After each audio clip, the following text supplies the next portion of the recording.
Thank you all for being here. Today we have Mayor Matt Zacher here along with Kyle Kearns, who's the Community Development Director, and they will be talking about some initiatives they have going on, a little bit of economic development, and then any questions that you may have. So I'm going to turn it over to them. Thank you, Stacy. Thanks for putting this on. Appreciate everybody showing up this morning. Thank you for that.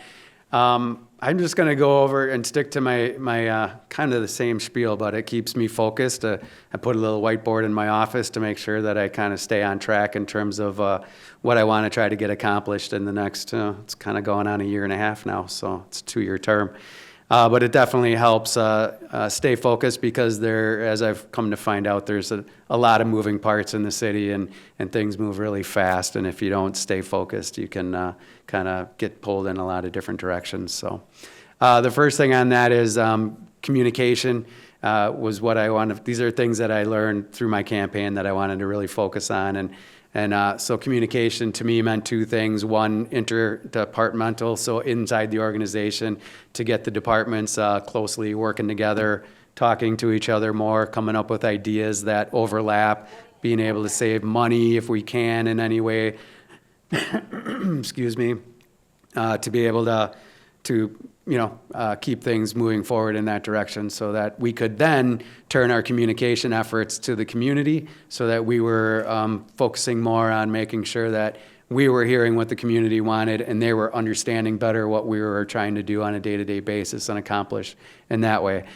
We are working, started pretty quickly on a new website that's going to be updated specifically for the cell phones, which we all have. There's so many different forms of communication out there between AM radio and newspapers and everything else that we do.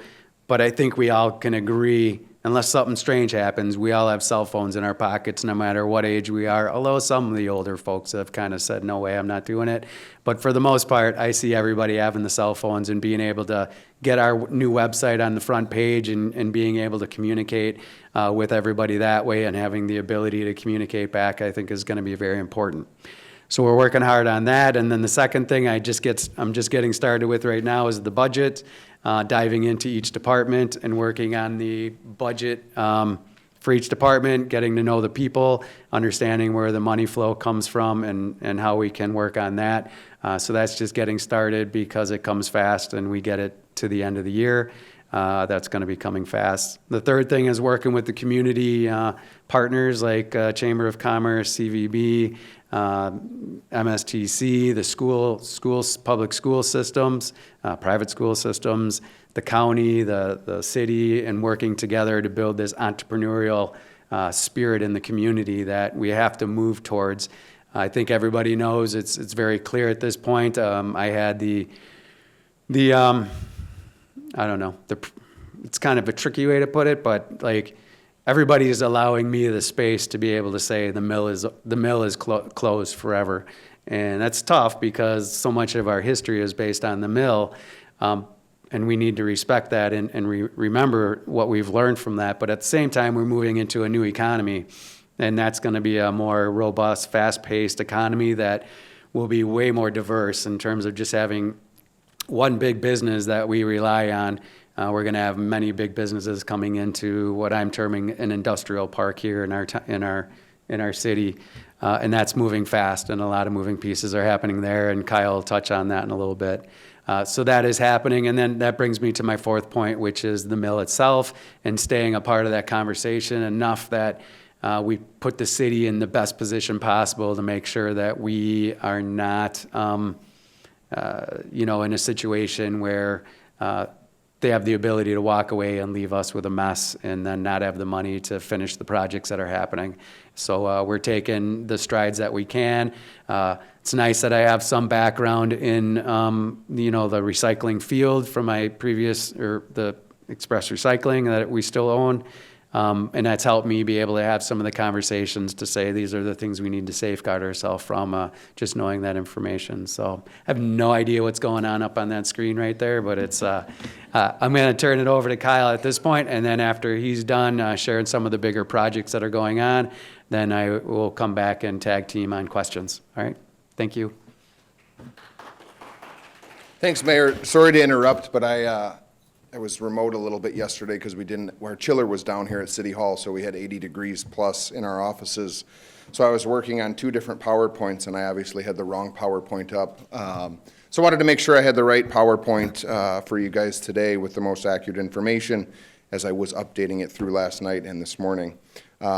As the mayor and Stacy said, I'm Kyle Kearns, the Director of Community Development for the City of Wisconsin Rapids. I've been in this position for about 4 years. I'd like to think over that time we've done a lot to improve kind of the economic outlook in the community in trying to attract new development, work with businesses, entrepreneurs, homeowners, to create more value and have a better community for all of our residents. Today, though, I want to shift the focus at the start of this presentation onto a few planning initiatives that hopefully will set the stage for continued growth from an economic development standpoint. And then at the end of the presentation, I've got some other, a couple slides that touch upon growth over time and how this year is a little bit more unique with some recent events that we've had. And then I'll tease a little thing at the end about the paper mill. With that being said, if you have questions about any of these topics, you can hold your questions till the end. We will address questions, myself and the mayor and Stacy, at about 20 minutes till the end. So the summary today is I want to touch upon our downtown master plan that's being updated, a Foundry site plan that we're doing, obviously the local economic development update, and then tease something for the paper mill. So our office covers a few different things. We've got a planning in our office, zoning code and enforcement, signage, building code and inspections, historic preservation, which is a more recent one, and then economic development. So we're a pretty small staff of 5 that's tasked with carrying out those duties.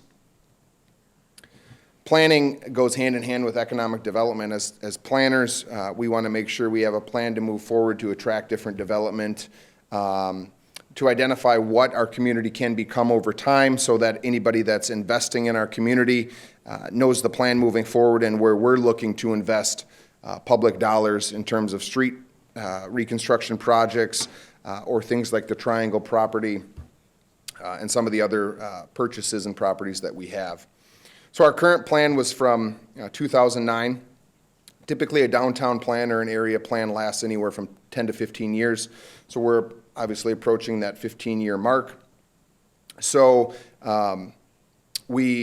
just this last year, we partnered with the county to apply for a seed grant through the county's Economic Development Fund and use some of our TIF district dollars in downtown to fund this project. Again, because the current plan, it's aged, it does not incorporate the mall redevelopment, the riverfront redevelopment, some of the road improvements that have been done.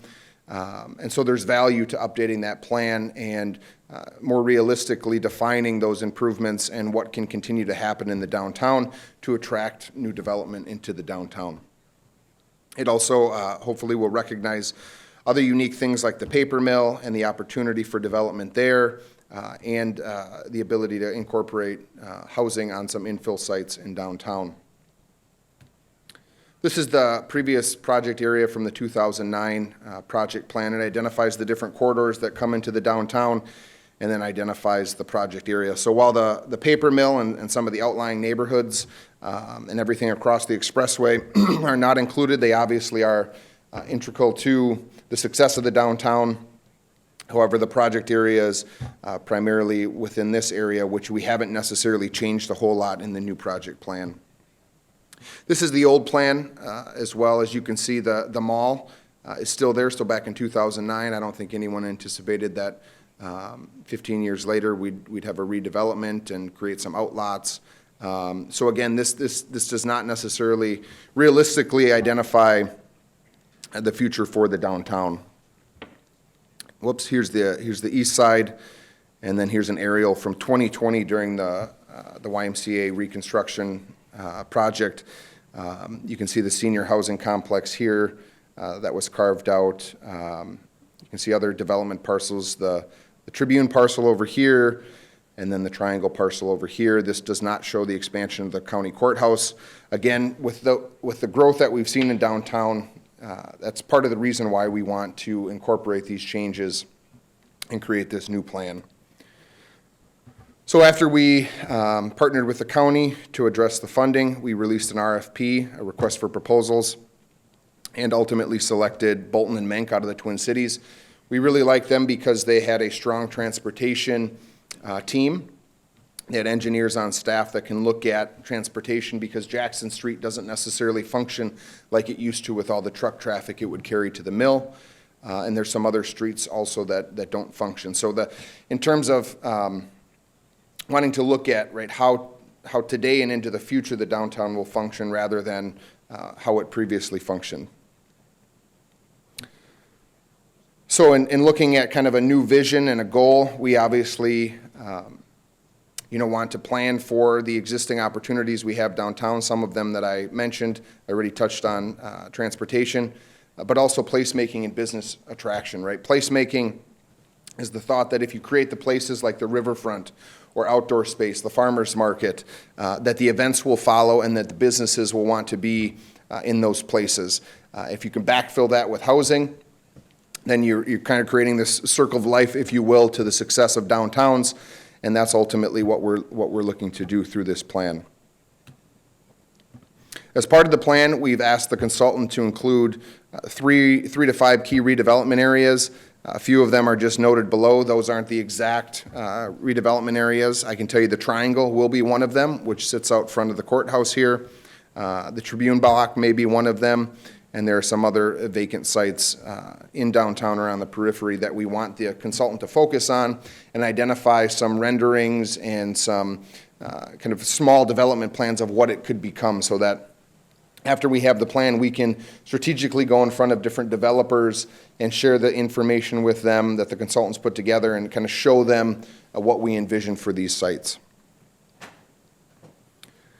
This is the cost. Again, I mentioned we partnered with the county. The county gave us $25,000. We're using $50,000 from the TIF district, so it's not necessarily funded through our operation or capital budget, which is nice.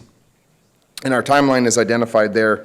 We started in May with a kickoff meeting. Throughout June, July, we had we were at several events. Myself and our associate planner were at Lunch by the River, at the farmers market to engage with the public, and we launched a public engagement website called Mind Mixer, where we have almost 100 participants. We've strategically posted topics throughout the last couple of months to get feedback from the public on what they like about downtown, what they don't, where they see opportunities for growth, what businesses they patronize, what they think about parking, how they use the downtown, the transportation and infrastructure. So if you're not part of that website at this point, I'd encourage you to do so. There's a link here that I'll have in a moment. But that period, that kind of information gathering period and public gathering period is coming to an end. We're now looking to start the kind of preliminary data sharing part of the project, where the consultant in October will likely have some more information, a kind of a rough draft of the plan. We'll then use that public engagement website to share that rough draft with the public and get feedback. Again, so if you're not part of that public engagement website, I encourage you to do so you can see as we unveil kind of the goals, the mission, the vision of the plan, and some of the raw data along with it, some of the renderings. That may be the best place to do so. We'll also likely hold a larger public gathering, likely here at City Hall around the same time of October. And then we hope to have a final plan by the end of the year or early next year. Here's the timeline that I just went over. Getting ahead of myself, I apologize. This is an example of that Mind Mixer website. This is the link here.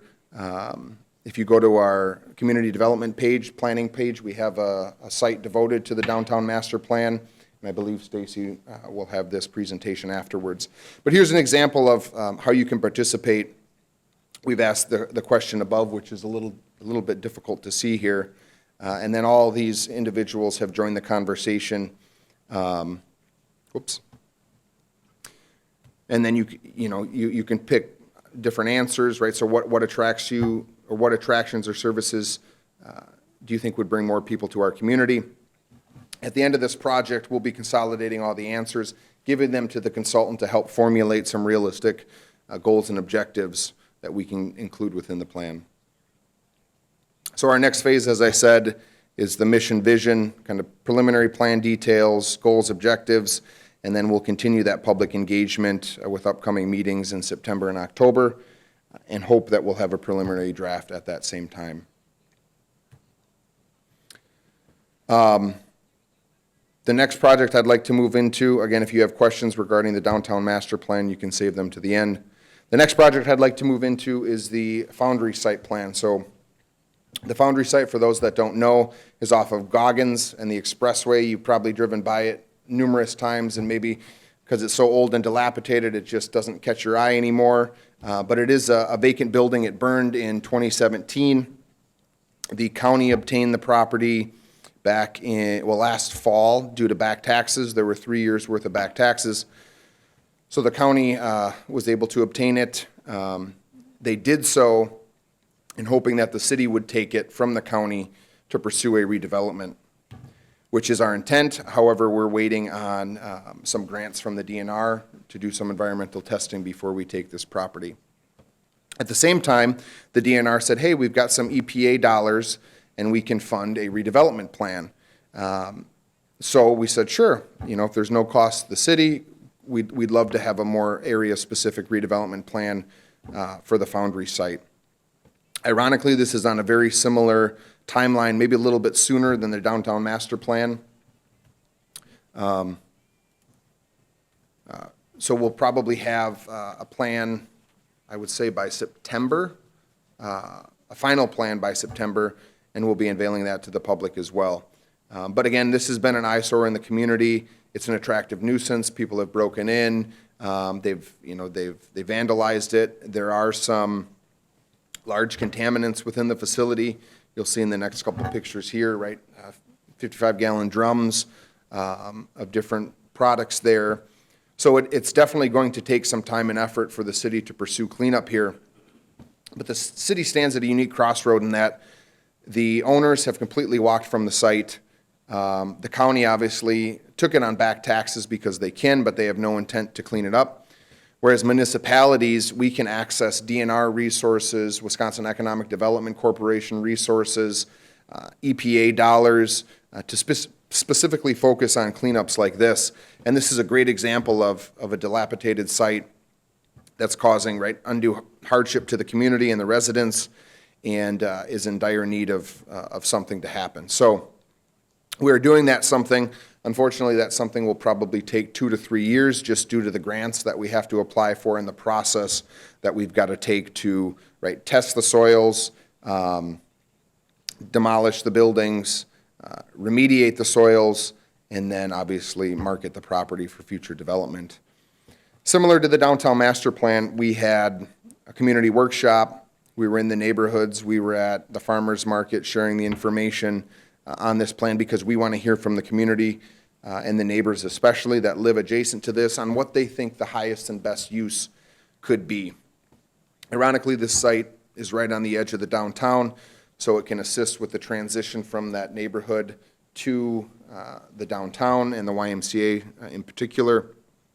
So having maybe some townhomes or some kind of mixed use, low intense commercial uses might be the highest and best use. And that's what the consultant that was not hired, but the EPA used Vida Nueva as the consultant to do the project. So again, the city is the recipient working with the consultant Vida Nueva to get the project done.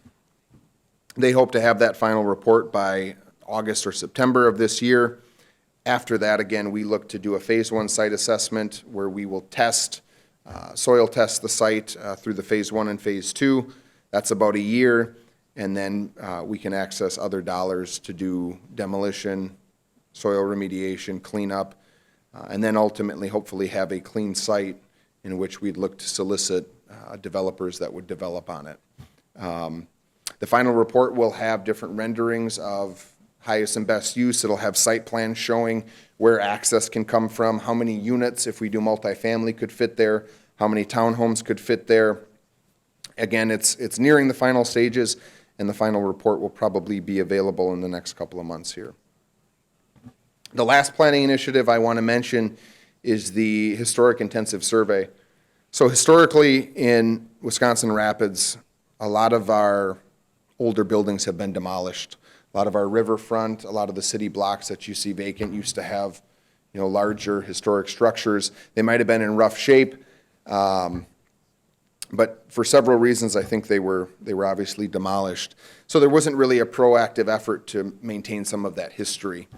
So now we've partnered with UW-Milwaukee Archaeological Research and Laboratory Center to do a historic intensive survey. So starting this fall and into next year, they will look at every property in the community and they will identify whether or not it holds historic value, either due to architecture, a person, or an event that occurred. Most of them will probably hold historic value due to architecture, so the old buildings you see on First Street on the east side, there's some down here as well. There's some commercial buildings in downtown that have some historic value or are tied to a historic architect. And so that consultant will identify those resources, and then it is the intent that once those are identified, that we will adopt National Register Historic Districts, which allows access to tax credits. So if you're a homeowner and you own one of those historic homes and you want to do double hung windows or tuck point your brick, you can apply for tax credits up to 25% that you'd get back from the state on those projects.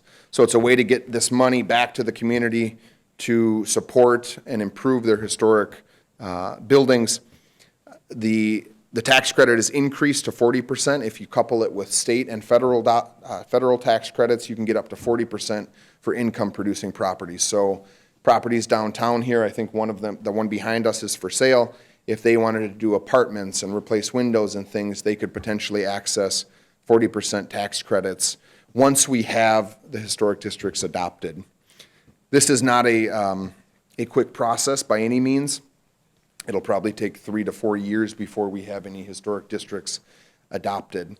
The biggest question we get as well with adopting historic districts is that going to limit what commercial property owners or residential property owners can do?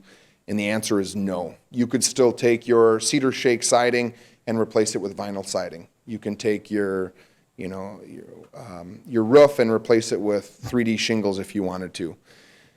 You then could not access the tax credits though.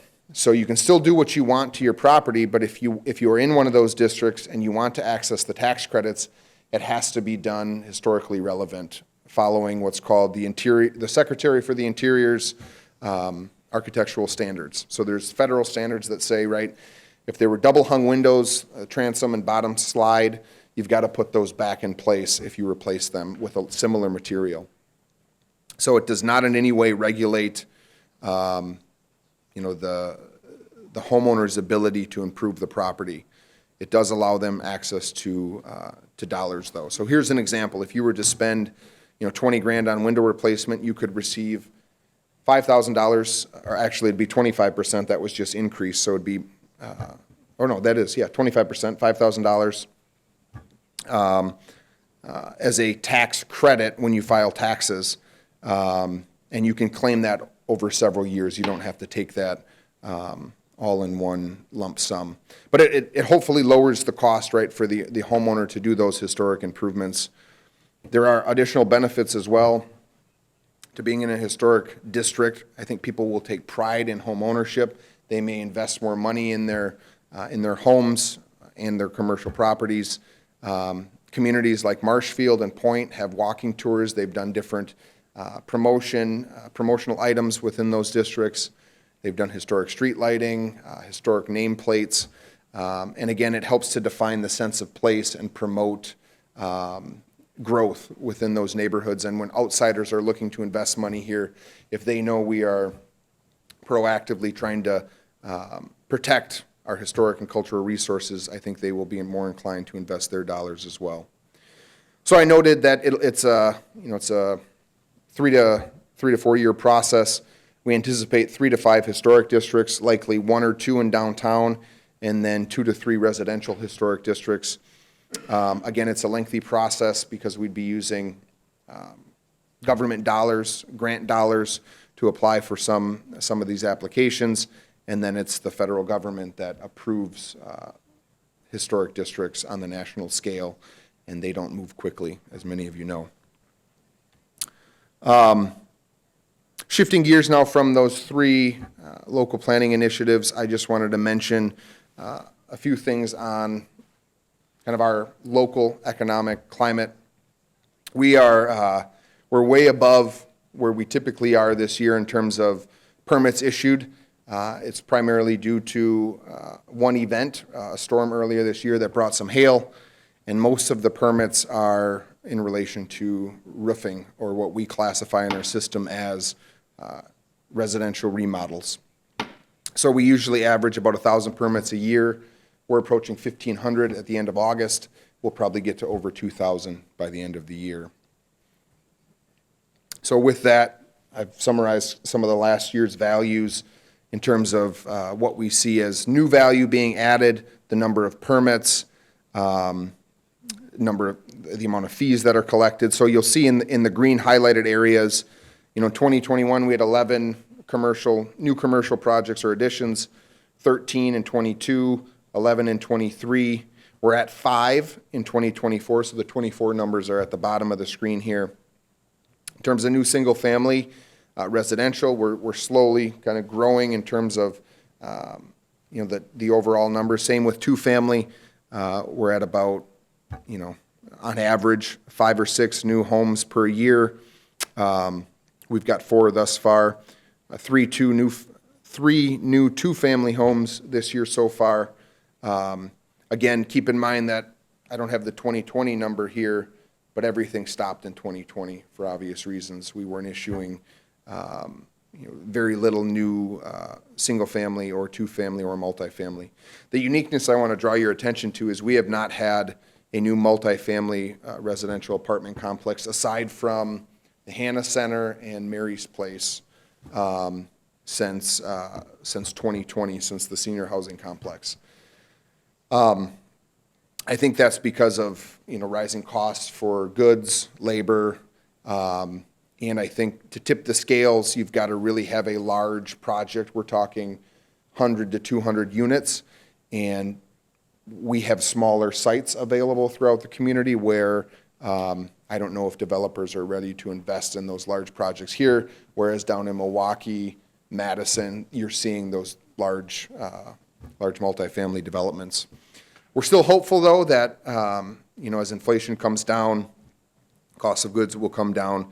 We have some of the sites ready for multifamily development. We've promoted them. We've got a 40-acre site on the south side of town behind Walmart that we're promoting for some new multifamily. So I'm hopeful that once we have the downtown master plan in place, and with the other things on the state and national economy, that we will see interest come back with multifamily development. And then I think we'll still tick upwards with single-family and two-family developments as well. We as the city are looking at other options, subdivision development options that the city would take on the east side of town, and some infill options in other areas. So we're trying to be strategic about how we approach this housing crisis and hope to have additional numbers and continue that upward incline with regards to housing. You can see at the bottom there where it talks about residential remodels, we averaged about 200 per year. On the bottom of the screen, you'll see that we're at 786. Most of them are roofing permits. We're issuing anywhere from 30 to 40 roofing permits per day on average. Some days are lower, some days are higher. And again, that's due to the hail event we had a few months ago. I've got the 2024 values on there. We're at about $37 million in new value and about $250,000 in fees. You can see the totals on how that compares to last other years. I'll note that 2023, we showed $112 million in total value, but most of that was unfortunately for tax-exempt projects. The jail at $85 million was included in that. That's tax-exempt, so we're not getting taxes from that. There were several other projects, including Emmanuel Lutheran Church out by Home Depot, another tax-exempt. Several school reconstruction projects, tax-exempt. So while we note them as new value, in the community, they aren't necessarily garnering new taxes because they're tax exempt. We don't have as many of those this year, and the next slide talks about equalized value with the Department of Revenue and net new construction value, which over time the city has typically averaged 7 to 8 million in net new construction, which again is taxable value, and we're at the start of January 1, we were at almost 6 million. I think we'll be around the same for 2024. I'll note back in 2021, the 31 million there is primarily in regards to Metalco, the aluminum billet manufacturer opening on the east side of town. So if we can attract those new industrial users or commercial users, like the Shopco redevelopment, hopefully we'll see numbers, in the teens or beyond in terms of millions moving forward.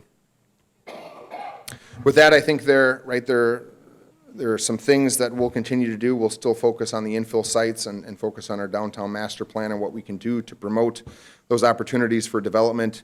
There's still interest along 8th Street. I think Shopco has been the catalyst for other developers to look at what other commercial offerings, whether it's restaurant, service, or retail, could go along 8th Street. Same with Highway 54 coming into town and carrying all the way through to Home Depot. And a lot of new industry continues to show interest. We've got a couple properties on the east side of town next to Metalco, a couple properties there in our west side industrial park, and we have had a lot of interest in the paper mill site. Not necessarily reusing it as a paper mill, but maybe carving out a chunk of 100 acres or 50 acres in different locations, or reutilizing some of the existing buildings, some of the outbuildings, for different uses, which I think is good to see. I think the writing was on the wall right away that it would never start back up as a paper mill. So to see interest in different components and pieces of it at this stage, 4 years later, is good. There have been some developments, one of which was Fuller Mechanical in locating in one of their kind of outbuildings, one of the mill outbuildings, and carving out a parcel. There are others upcoming that'll be carving out parcels in some of the outbuildings as well. And then there's hopefully some new news that'll come out either today or tomorrow in regards to other developments at the paper mill. I'm not privy to identify what those are now, but the city's probably going to do a press release in the next couple of days on what that is. With that being said, I will entertain any questions, or the mayor can entertain questions about anything and everything the city's pursuing when it comes to economic development. Yes? With the foundry site, is the city's intention to present a shovel-ready site for investors? So the question for those on Zoom was, is it the city's intent to provide a shovel-ready site at the foundry? And the answer is yes. We hope to, during this redevelopment process, possibly engage with a developer that as soon as we have it to grade, cleaned up, possibly have a VPLE, which is a voluntary liability exemption through the DNR, meaning that if there's any future contamination, it's not the responsibility of the future buyer. We hope to have all that in hand and ready to go to entice development.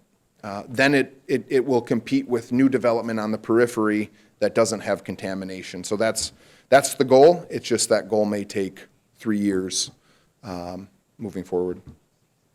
Other questions? Yeah.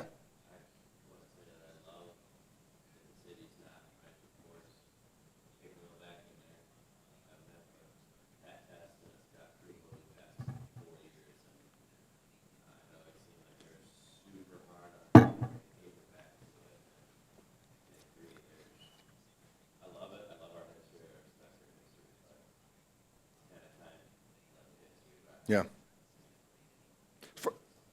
For those on Zoom, there was a comment in the room that the individual was glad that the city was not pursuing restarting the paper mill as a paper mill, and that there are other initiatives and opportunities occurring at the mill site. Yeah.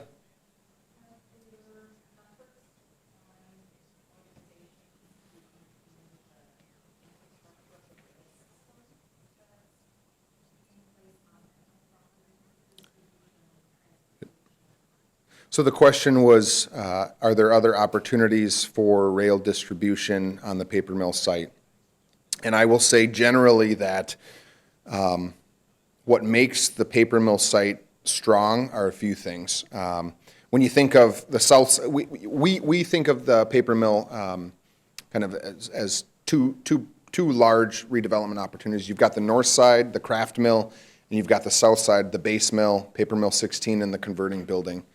I think what makes the north side strong in terms of redevelopment is access to rail, the amount of rail that exists, and there are certain industries that like that rail. They like the access, they like the rail yard, but also the power.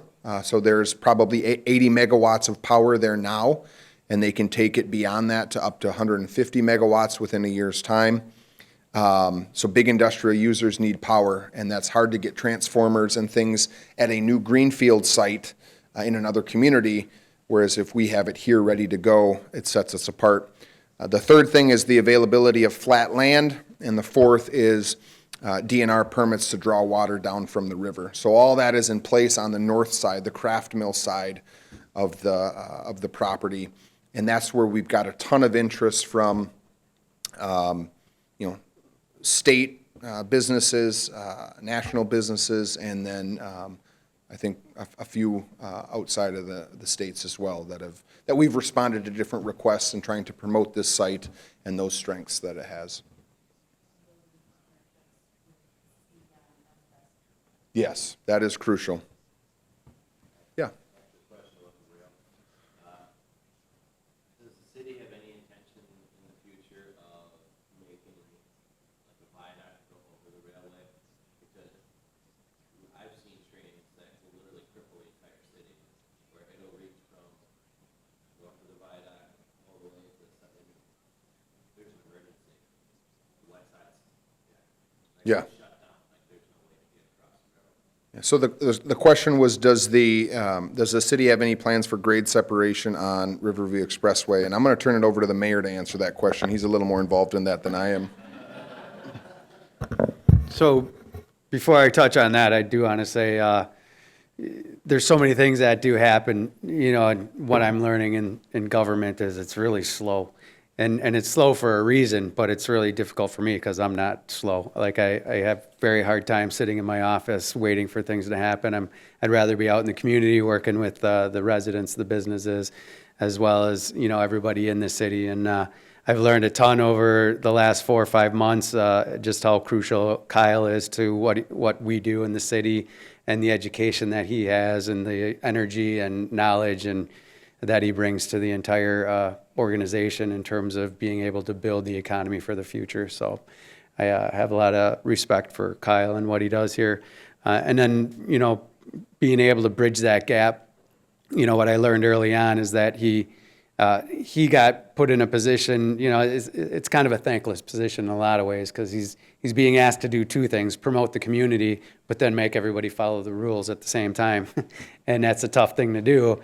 And he does it well, and he's been stuck with a lot of, in the department, a lot of rules that we've all voted in over the years. When I say we, I mean, and I was an alderman for 3 years, and there's been aldermen for the last 150 years that have continuously voted in things that have, in the end, when we get to the place where we want to start moving faster, now we have to start taking things off of our plate in order to unburden ourselves of the red tape in order to get things to move faster and be able to make those changes. And Kyle is helping me, hearing me, and helping me identify some of those things and pull some of those things out and change those up so we can get those off our docket and move faster. And that's an ongoing process. So in the meantime, I got word of grants that were out there on the federal level, specifically for rail relocation or rail projects, I guess. Getting tracks out of like communities or areas of communities that are being economically inhibited because of the railroad track that's there. So at first we started talking about a grade separation, which means building a bridge over, and that seems to be an easier one to go towards or write a grant for because it's kind of Wisconsin Rapids that makes all those decisions.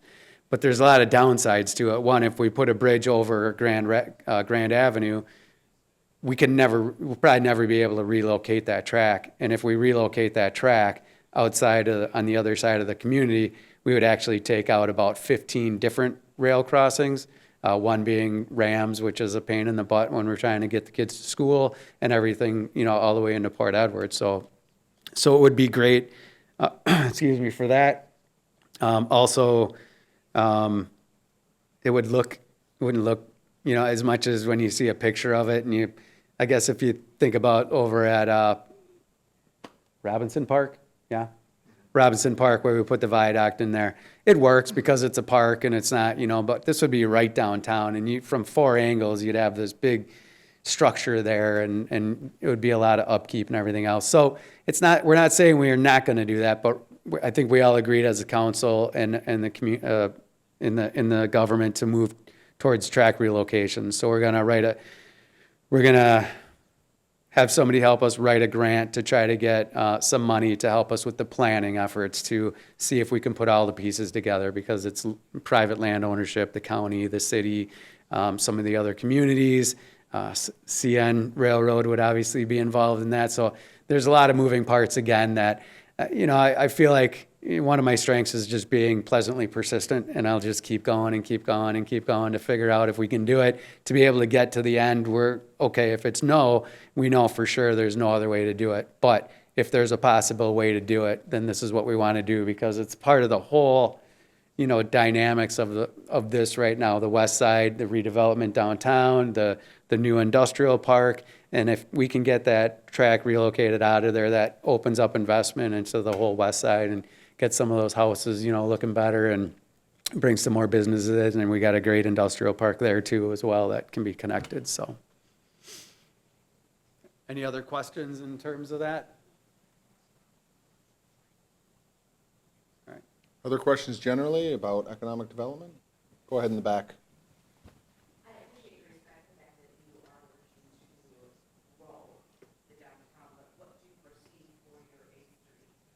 I mean, I've been walking for 14 years and years ago when I was growing up, it was absolutely beautiful, taken care of. Now you drive into that area and it looks like it's just desolate. The roadway is torn apart.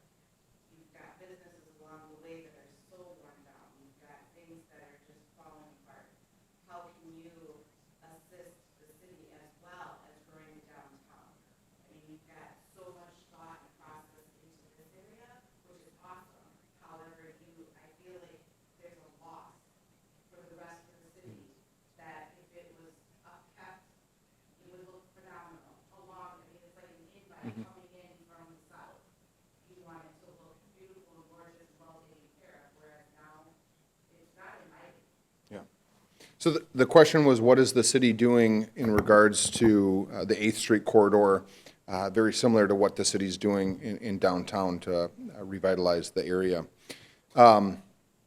You mentioned that it is the gateway to the community, and we made that same case when we got some funds from the WEDC for the Shopco redevelopment, because it is. And we made that case and we got the funds, which is good, but we've got a long way to go. And so the part of the road, I believe, is slated for reconstruction in 2027, I believe. I'm not sure exactly what the design will be, if it's a full redesign, or if it's maintaining the status quo. I have my own personal planning opinion, which I'll withhold. But there are other things that the city's done in the last couple of years, one of which is rewrite the zoning ordinance. So the zoning ordinance on 8th Street calls out buildings to be closer to the road. It calls out parking to be located behind. It requires landscaping up front, so that we get some tree canopy. Obviously, it requires sidewalks. If you don't have sidewalks, you got to put sidewalks in if you're a new development. And this is the line you walk, right? You want to bring in new development to the community. You want to see entrepreneurs succeed. And then there are these requirements because you want to try to beautify the corridor. You want to try to improve the gateway into the community. And you're kind of putting that cost off to the business owner if they're doing a development. So when you drive down 8th, if you notice some of the new developments, the restaurants, the coffee shops, you'll see that they have the landscaping there. The intent is that after 15 years, you've got full tree cover, parking in the back, and you're creating a more walkable environment along that corridor. And I think over time, right, so the sign code was also rewritten. Signs could be 30 feet right up to the sidewalk. Now you have to have them set back, drop them down to 20 feet. So I think we're trying to kind of reduce that auto-oriented corridor, even though we still need to ensure that it carries traffic, but trying to reduce the amount of, marketing and kind of dilapidated buildings and stuff that we see on that corridor. Yeah. I just want to add, especially since we're going to be putting this on TV and all, but there's a difference between the chain businesses that come in that have a lot of money. They have a project manager, and they come in and they say, Kyle, or tell me everything I need to do so that I can have our plan set up, and it goes relatively smooth and everything's good. But then when you have entrepreneurs, and I very much understand this, I certainly, before I became mayor and alderman, Kyle and I had multiple talks about projects that we wanted to do and that. And for the most part, they went well. If you're willing to ask questions and you're willing to dive into, okay, everything that I need to do on the front end, because otherwise you're starting and then you're stopping and then you're going back and doing things and you're wasting money and you're wasting time. So I guess I encourage and all the entrepreneurs in our community, which I believe everybody in our community is an entrepreneur at heart. Everybody needs to just come and find out what they need to do first, and understand that, read it, ask the questions, get your plan set up, and then start your project and take it to completion the first time versus back and forth and arguing and creating this contention between the city and the business owners and the residents. It's tough, but it is something that we have to do. And it's not just Wisconsin Rapids. This is every city, every town that's got the rules and regulations.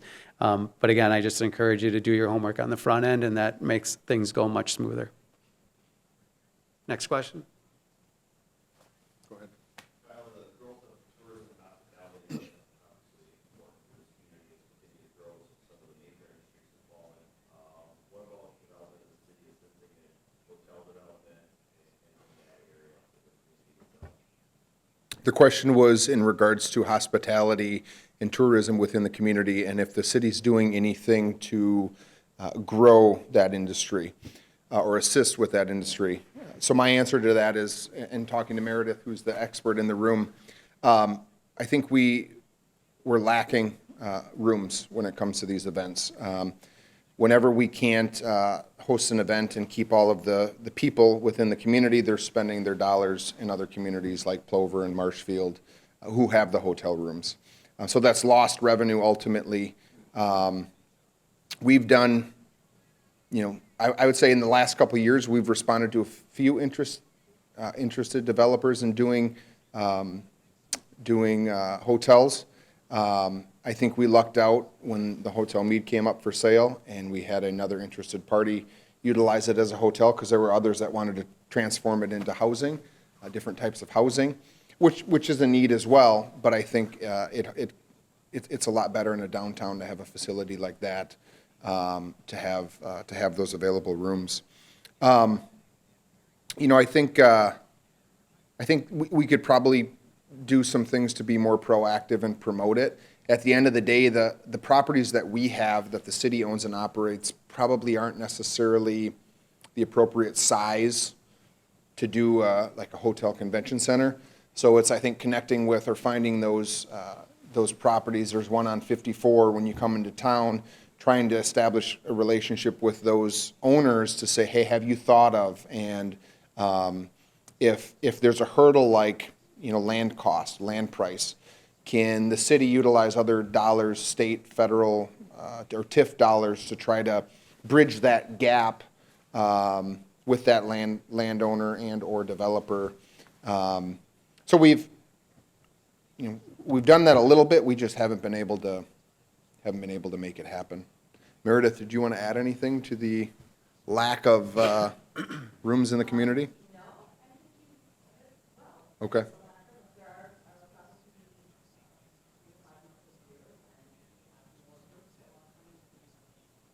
Yeah. Yeah.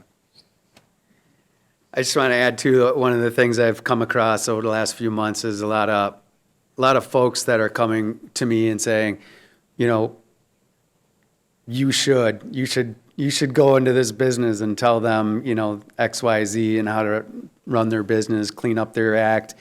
And, you know, I say to them, that's pretty walking a fine line, because if if enough people are asking the government to step into private businesses and start telling them how to run their business, well, then they get, you know, to do that for every other business. And to me, that starts crossing a line. I have no intentions of going over, and I don't think that it would be good for our community or our country.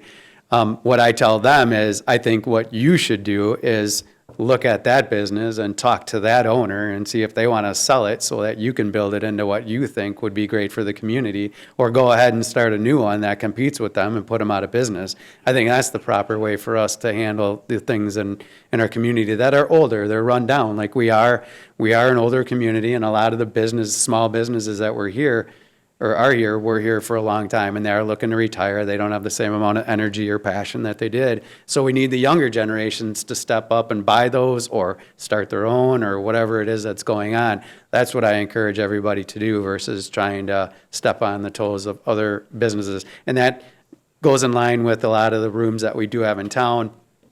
You know, they're being used for different things. The only way we have the ability to, correct me if I'm wrong, Kyle, you know, enter into conversations with those businesses about what they're doing is if they're breaking code and stuff like that, and where the public become unsafe because of that. So those are some fine lines that we can walk to change some of that stuff. Other than that, it's opening, you know, finding a place, and Kyle does a great job marketing the community to anybody who's willing to put up more housing and units for our tourism, which I come to learn too, that our tourism it's big. It's big and it's important and it's growing, and we want to keep that going. And you know, I've been very honored to be able to meet everybody that I've met. I mean, I kind of knew everybody already, but to get into some of the deeper conversations and really understand better like what's going on and how things are going, and it's great. I mean, we have a lot to look forward to, and it's a very exciting time for Wisconsin Rapids.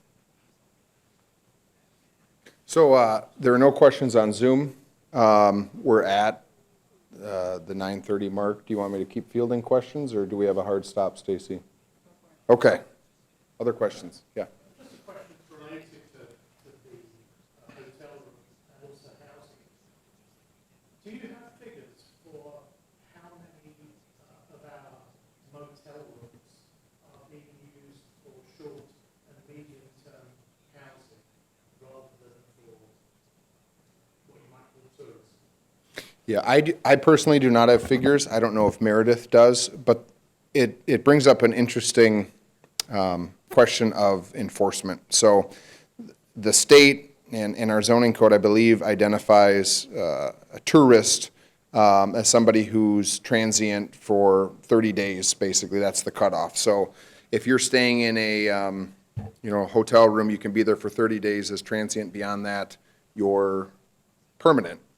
So what we see a lot of times is if there's a construction project like the jail, you might have construction companies coming from Milwaukee. They'll come up here, they'll stay, they'll work, 7 days on, 10-hour days, and then they'll take off for 3 or 4 days, go back home, come back up.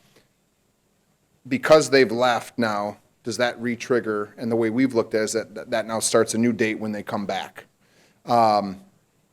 We've addressed a few of the permanent occupants with regards to the managers that manage the facilities and live in them. There's one on 8th Street that has an actual kind of live-in suite. It's separated. It's got firewall separation. It's got a separate kitchen, bath, that meets the code requirements for a dwelling unit, because the code requirement for a hotel room is different. I'm sure there are probably other managers and individuals and occupants that are living there. And And when they're brought to our attention, right, we have an obligation to follow up and investigate further. I will say, though, it's tough when they say, well, I'm leaving this weekend and I'm going out and I'll come back, Wednesday. Does that now trigger the new 30 days? And so that's where there's some gray area to that enforcement. Other questions? Yeah.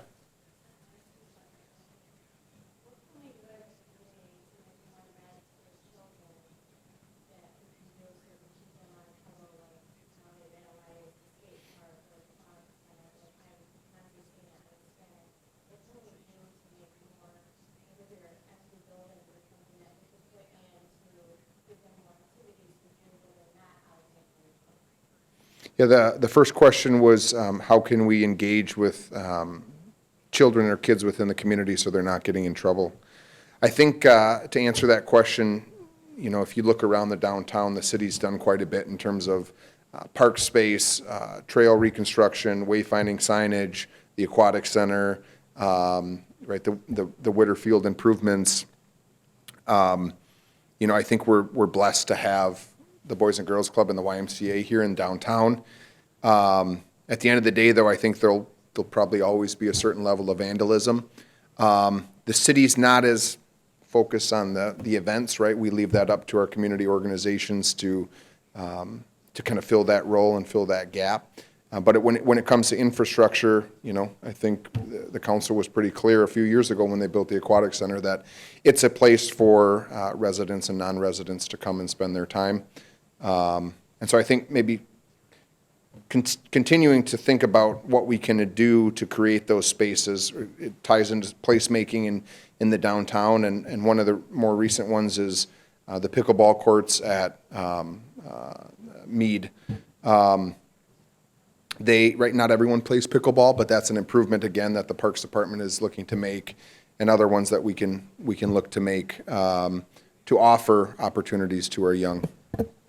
Did you want to add to that? A little bit. So I guess having raised 4 kids, I believe in like accountability and discipline, and I believe that for some reason, whatever reason, I'll withhold my opinions on it, but our society in general has kind of become more allowing things to happen and then not holding them accountable, or ultimately holding the parents accountable.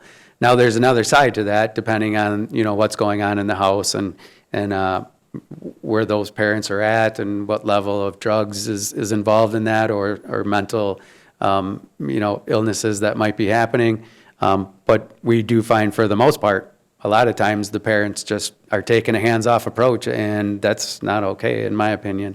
Granted, again, it's not the government's job to be the parent in this model, but it's certainly, we could encourage the community as a whole to start putting societal pressures on people again to say, hey, this is our community. We're the ones paying the money for this. We paid for the skate park. We paid for the aquatic center. We paid for the bridges that are being painted. These are all things that we should be putting societal pressure on as a whole to make them stop, versus just saying it's okay and then we fix it. We keep paying to fix it, but we're not taking the steps to put that pressure on. And those are things that I will seek out, but again, not necessarily as a mayor, but as Matt Zacher, as part of this community. Did you have another question then?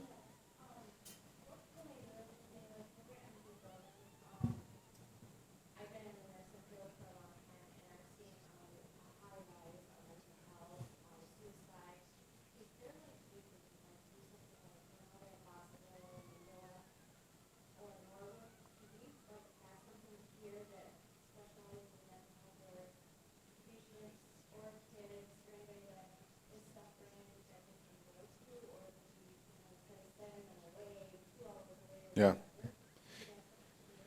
Yeah, the question was in regards to the city doing anything in regards to the mental health concern within the community. The answer to that, I think, is, again, relying on like the Wood County Health Department and other community groups and organizations to address those things. But if there's something that comes to our attention that, again, from an infrastructure standpoint or an approval standpoint, like Mary's Place or the Hannah Center. Right, we have amended our zoning codes to incorporate new uses to make something happen. We have, we recommended approval for both of those in terms of the site plan process. Granted, they're both different unique uses, kind of in unique areas, but felt as though that they were fitting within those communities or those neighborhoods that they're in. So I think that's the role that government plays, is that, right, we have the benefit to bring forward ordinance amendments to adjust or accommodate to some of these different requests or initiatives. There's some conversation started now between the police department, kind of fire department, paramedics, the county, ODC, and Legacy Foundation in terms of providing a new program that would revolve around having somebody come. I guess the best example I could say is that there's multiple of them, especially with mental illness, and knowing there's issues there, but who's going to stay and who's going to take it to the next step. So this is a position that would be created right now, I believe, for 3 years, where let's just take the simple example of if the police have to go and heaven forbid tell their family that their son or daughter or loved one has passed away. Well, their job is to go there, tell them, say, is there anybody we can call, and then leave. So if they have somebody to call, that then come in and just sit without any, hopefully you keep the government, it's not a governmental position, it's more of a, we care as a community that we want to have these people be able to sit and talk with you and take it to the next level. And that's all being worked on right now. I don't have a ton of detail on it, but I think as it unveils itself, you'll hear more about it, and feel free to reach out also. Hi, good, how are you?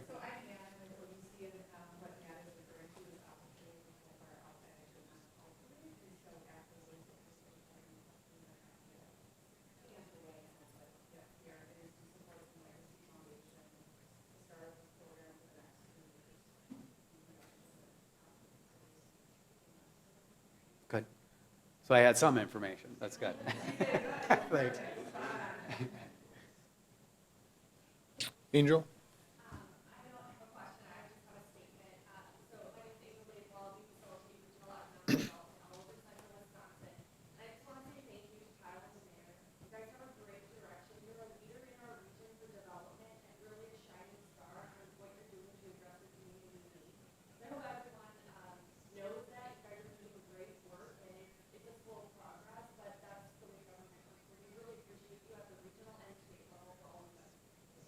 Thanks, Angel. For those that were on Zoom, Angel thanked the efforts of the city and Matt and myself. Other questions? Yeah.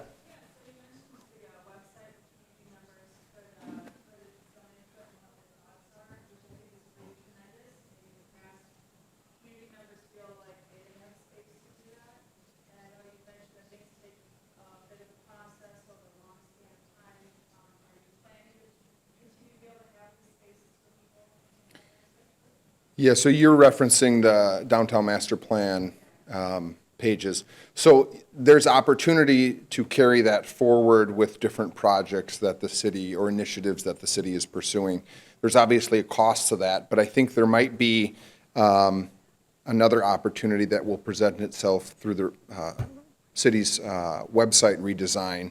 And I'm not sure if they have, I think, See Click Fix, which the city formerly had as a way to engage or submit different requests as a citizen. I think there might be other engagement platforms that that the city may look to pursue as we redesign our website and integrate some sort of community feedback portal moving forward. Yeah, that'll be coming with that new website. I want to, this is just my take on it, is we have to be able to communicate. Like as a mayor, I don't really have a political agenda, I guess. At least I don't think I do anyways. Maybe I do and I don't realize it. But But ultimately, what I want is engagement. I want everybody's ideas. I want to be able to move forward, everybody being heard, and everybody getting all the information that they can get as aldermen, as residents, as businesses. And then we move forward together. And then my job is to implement what we see as being able to be accomplished and get it done as efficiently as possible. Like, you know, I've told Kyle, been honest with him hearing about the business plans over the years. I spent some time at the chamber on the board there and just in the business and community. And, you know, I struggle with spending money for a plan, and then people will say, well, then the plan just sits on the shelf and collects dust. My take on it is it's our job to get that plan done, but then more importantly, it's our job, my job, to make sure some of these things happen so that we can see progress and we're putting the plan in action. And if we do that, then it was worth the money that we invested in the plan, and we move forward with that. So, yes.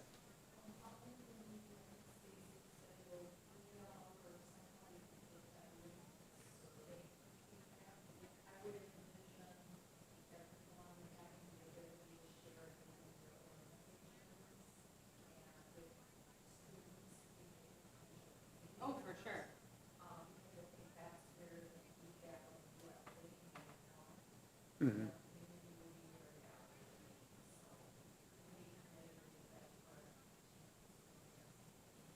The question was in regards to sharing out the presentation and any links within the presentation, which we will do with the chamber, and we'll leave it up to the chamber to get that out to all registrants. Other questions? Yeah.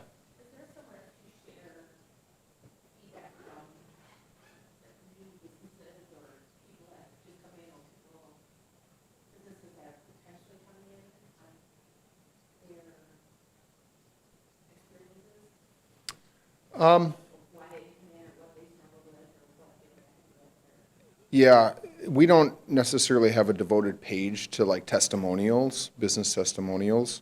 I think, right, we manage a Facebook page. We have through our downtown plan, the Mind Mixer website to provide, you know, if there's a question that's relevant to businesses for you to comment, you know, you could share that, something there. I know Angel manages a website too regionally and has different testimonials and things on there. I think at the end of the day, if it's a good or bad experience, you know, maybe sharing it with the mayor's office is probably a good start, and then he can filter it from there and look to ways in which we can improve if there were shortcomings. But yeah, nothing dedicated to it. Yeah, I guess it sounds like it's possible that you have some information, and if there is somebody out there, to have them give me a call. Chamber is the business guru. Certainly they're willing to, you know, take any of that information, help out in any possible way. Stacy will call me if she thinks there's anything. I don't necessarily know if it's a mayor's responsibility. Like, I'm not sure if there's actually a description of what a mayor does in terms of everything, you know, kind of what they choose. So for me, I want to know, because I know how important the business is to the economy, you know, that's what makes this whole thing go, is businesses and the rotation of the money and making sure we all get a piece of the pie. So certainly in this scenario right now, for the next year and a half or so, however long you guys want me here, have them give me a call, and we'll talk it through, and hopefully we can change the course if anything has happened. But ultimately, we do want to make sure that we set up, you know, our government and the chamber to know that no matter who's mayor, we have a system in place that welcomes businesses and knows the roadblocks and gets them, you know, gets the red tape out of the way as quick as possible. And usually it just comes down to communication. And once that communication breaks down, the bridges collapse, then bad things happen. So, thank you. I'll just add to that a little bit, because I know there have been a lot of conversations in regard to the question that you had asked. You know, some businesses might feel uncomfortable coming to a government entity, and that's where the chamber can come in. And that's actually why we've been shutting down the office every Friday and doing business visits. So I have my team going in 2 different directions, and so we can hit up about 6 businesses a week. And the goal is to learn more about the businesses, but if there are any concerns for the municipality or with the municipality that they do business in, they'll bring those to our attention confidentially, and then I can go and bring that up at municipality or city council meetings. These are the issues that they're having, being essentially the voice of business. We have 20 businesses, for example, that are saying, this is a concern. Obviously, it's not just one business, this is multiple businesses. What can we do to change that? Or, are we not understanding the process correctly? So that's something that we're currently working on. So I highly recommend, if there are any businesses that are struggling or have questions or concerns, please bring them up to me. I will make sure that it is confidential, but then I will bring up specific issues with their permission to, like Matt said, him, Kyle, and so on, so we could do some more with that. But I am going to wrap this up now. If you have questions, I know that both of them are more than happy to, stick around as long as they can and answer any of those. I just wanted to mention a couple of upcoming events and programs for the chamber. We have our downtown Grand Affair, which includes a car show and a vendor fair right downtown. So if anybody is interested in getting in on it, please let me know. Otherwise, come on downtown and support all the local businesses. It's September 8th from 10 to 3. Also, we have our network exchange for women professionals. And I think she just left. She was here. Jenny Revels will be the presenter for that day. We also are bringing back our Business Expo. So that will be in October. If you're interested in participating as a business, we have information over there on the table. And then last but not least, we have, I don't know if all of you have heard of it, but we've had a community leadership, so for adults, for like over 50 years now. And now we've kind of rebranded it to ACE Leadership Program for any new and upcoming leaders, as well as new to the community. And it's really exciting this year we're able to offer the program being accredited. So by participating and completing the class, you will receive 1 college credit from Midstate. So deadline, though, is September 3rd. So if you are interested, we still have room, the applications, and more information's on the counter. So thank you all for attending. We really appreciate you being here. Have a great day.